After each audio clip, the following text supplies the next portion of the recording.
প্রিয় দর্শক, আপনারা দেখতে পাচ্ছেন একজন হতদরিদ্র মানুষের ফ্রিজের অবস্থা।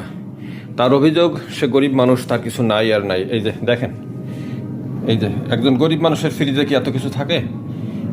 এই যে দেখেন,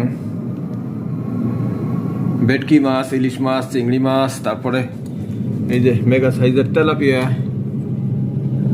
গরু, খাসি, মুরগি, কোনো অভাব নেই, অভাব নেই। কিন্তু কথা একটাই, নাই। আর মাঝে মাঝে এই হুমকি, আমি বলে তোমার সংসারে থাকলাম। এটাও নয়, সব মেয়েরাই দেয়।